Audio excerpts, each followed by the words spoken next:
क्या आपने कभी यह सोचा है कि इन बड़े बड़े टायरों को फैक्ट्री में कैसे बनाया जाता है? आखिर ये टायर इतने ज्यादा मजबूत और टिकाऊ कैसे होते हैं और टायर का रंग हमेशा काला ही क्यों होता है? चलिए जानते हैं इन सभी सवालों के जवाब।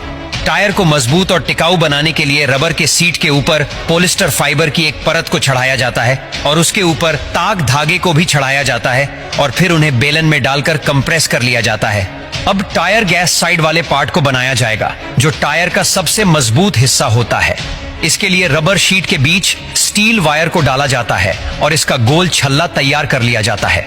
अब फाइनली इस रोलिंग ड्रम के ऊपर रबर शीट को डालकर उसे दोनों तरफ स्टील वायर वाले छल्ले को डालकर उन्हें टायर्स का शेप देने के लिए उसे कंप्रेस किया जाता है।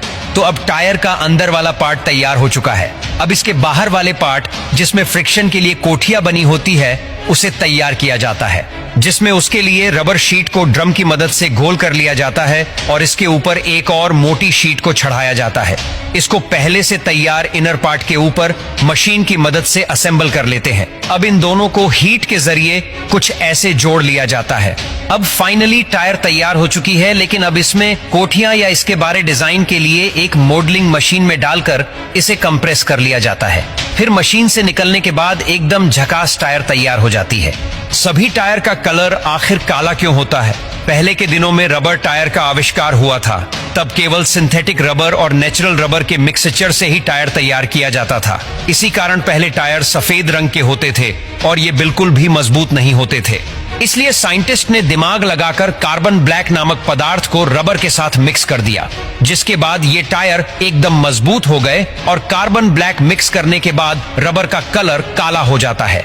इसलिए आज भी जितने टायर बनते हैं सभी का कलर काले रंग का ही होता है। टायर के रबर्स को 10 से 15 कंपोनेंट्स को मिलाकर तैयार किया जाता है, जिसमें mainly natural rubber, synthetic rubber, steel, nylon, silica polyester, carbon black, petroleum आदि शामिल होते हैं। टायर को बनाने के लिए सबसे पहले नेचुरल रबर को तैयार किया जाता है।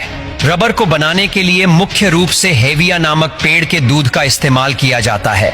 रबर के पेड़ से लटेक्स को निकालने के लिए पेड़ की छाल में एक खास तरीके से कट लगाया जाता है, जिससे लटेक्स लगातार बर्तन में गिरता रहता है। इसी तरीके से बहुत सारे बर्तन में इस दूध को इकट्ठा कर लिया जाता है। फिर इन सभी बर्तनों का दूध एक बड़े से बाल्टी में जमा कर लिया जाता है। लटेक्स में से रबर को अलग करने के लिए लटेक्स से बड़े बर्तन में फॉर्मिक एसिड को डालते हैं और उसे 12 घंटे तक ऐसे ही छोड़ देते हैं। 12 घंटे के बाद कोगुलेशन प्रक्रिया की वजह से रबर और पानी अलग हो जाता है और रबर की एक मोटी परत ऊपर तैरने लगती है और कुछ इस तरह से तैयार होता है नेचुरल रबर। अब फाइनली नेचुरल रबर